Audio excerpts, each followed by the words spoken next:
The U.S. continues to struggle with the spread of disinformation, even as millions of voters prepare to cast their vote in this year's presidential election.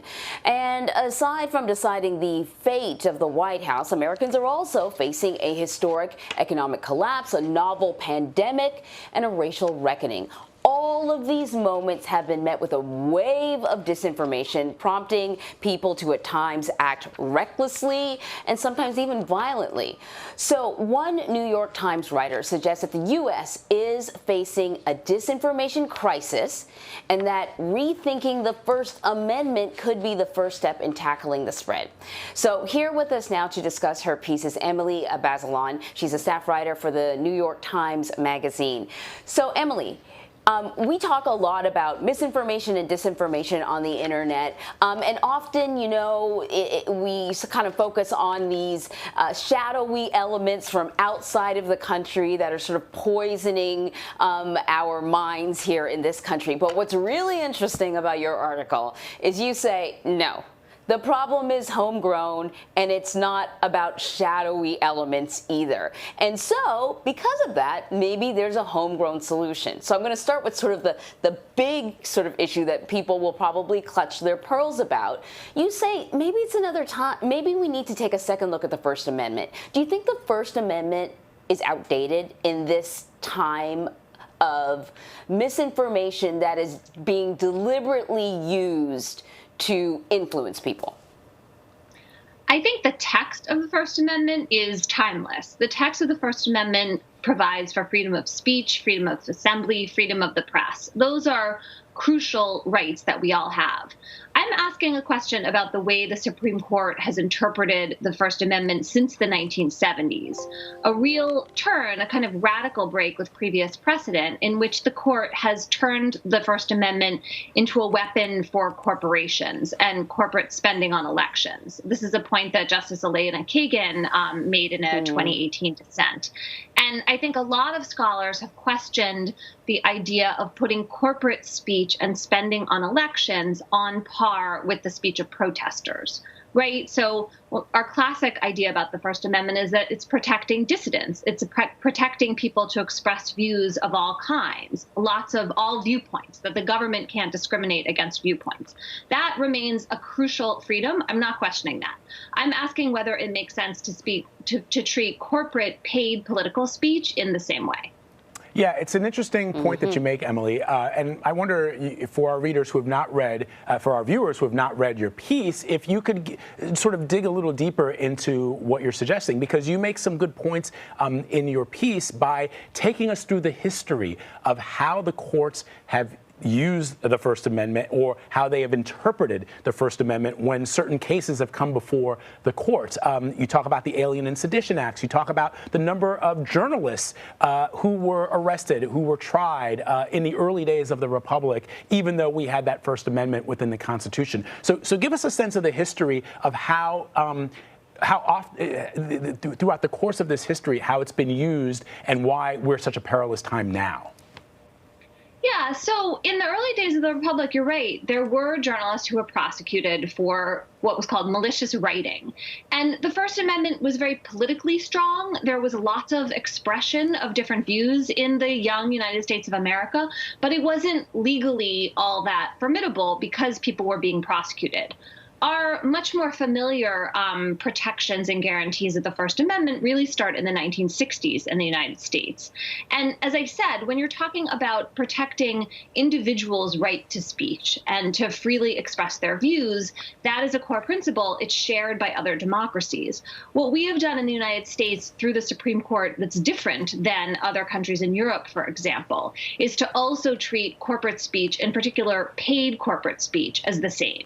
And so what other democracies do is they balance the right to free speech with democratic legitimation and participation. And that becomes a constraint on corporate speech because you don't want to flood the zone with the speech that people are paying for. That isn't actually a kind of level playing field for speech, and it can actually drown out or suppress speech by individuals.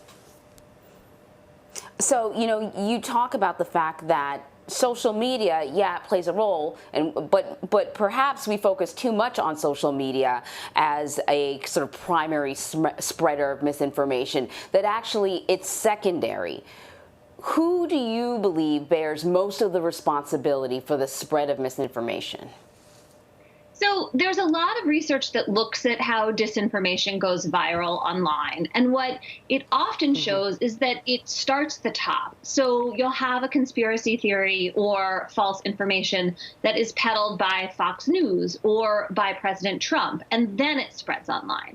There's a kind of feedback loop where President Trump and Fox and these online purveyors are all kind of plugged into the same formula. And I'm talking about conservative voices deliberately because, unfortunately, there is an asymmetry in disseminating disinformation, and research shows there is much more of it in the right-wing media ecosystem. It's not that, mainstream journalism by any means is perfect. We all make mistakes. I'm sure you would agree with me about that. But we, in the mainstream media, outlets tend to fact-check each other. So if I get something wrong in the New York Times, someone in another outlet is going to say, hey, that's wrong. That is a significant constraint against disinformation, and it's lacking to a large degree in the conservative media sphere. Yeah, you point, you make the point in the landmark case, New York Times versus Sullivan, that the court made it difficult for a public figure to sue a newspaper because sometimes there will be mistakes. Inevitable is what the court said in a free debate. But I want to read from your piece something that I think is important. You say, so in analyzing Sullivan, New York Times versus Sullivan, you say it's a fundamentally optimistic vision. Good ideas win. The better argument will prove persuasive. But then you go on to say there is a counter tradition. It's alert to the ways in which demagogic leaders or movements can use propaganda, an older term that can be synonymous with disinformation. A crude authoritarian censors free speech. A clever one invokes it to play a trick, twisting facts to turn a mob on a subordinated group, and in the end, silence as well endangers its members. And you go on to quote Hannah Arendt, who I should note, I think it was the German foreign minister recently who tweeted about Hannah Arendt and the use of propaganda as a sort of shade on where we are right now in the United States. That, I think, is what is most fascinating, how you can use the First Amendment to twist it to use it in nefarious ways.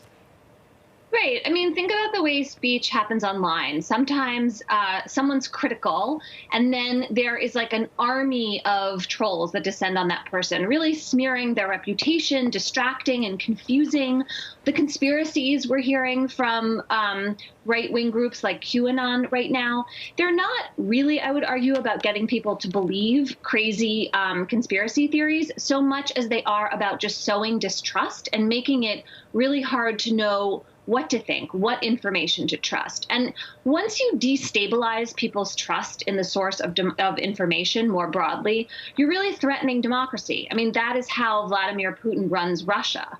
And I think, unfortunately, this idea of throwing up lots of confusion and misinformation, this is a tool that President Trump has really used as he's been president and certainly in his campaign. And this is not something that our First Amendment is equipped to really address. We are very good at protecting ourselves against government censorship, and that is crucial. But this other threat of disinformation and propaganda, which the Europeans, people like the German philosopher Hannah Arendt, they were very worried about that coming out of World War II, because they knew that the Nazis had been elected. They had come out of the democratic process. And so they were trying to figure out how to address disinformation with that shadowing over them.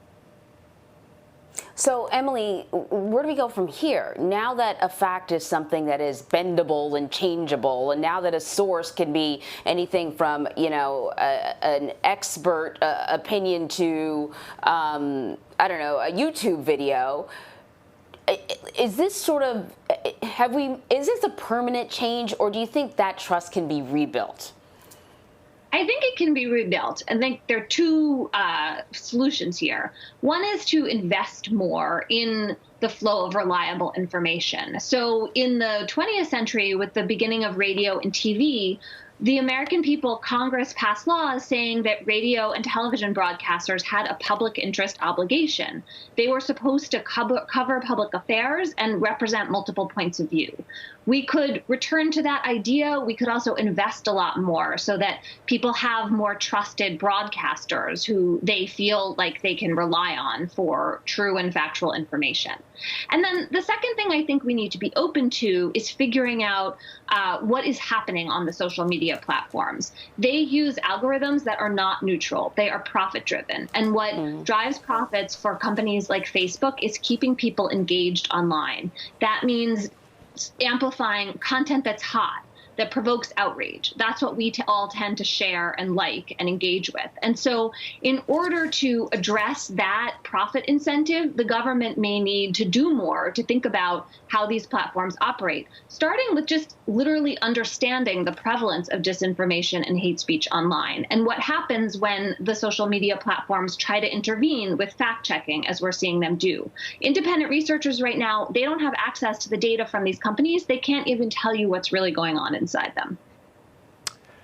Emily Bazelon, this has been a fascinating discussion. I urge our viewers to check out your piece in the New York Times Magazine. It's called "Free Speech Will Save Our Democracy: The First Amendment in the Age of Disinformation." It's a heavy read, but it's got so much fascinating information in it for people who really want to understand the First Amendment, not just in the way that most people tend to use it, which is like, hey, it's a free country, I can say what I want. But if you understand exactly what it was intended to do, how it's been used, how it's been legislated, in other words, how it's come up in court cases, I think people will really benefit from it. And we could clearly keep talking for another hour. To it. I was going to say, you. Yeah, we could. So you can listen to it. Clean your apartment and listen to it. And at the end of that cleaning, you'll be way smarter than you were at the beginning. I love that, Emery. Exactly.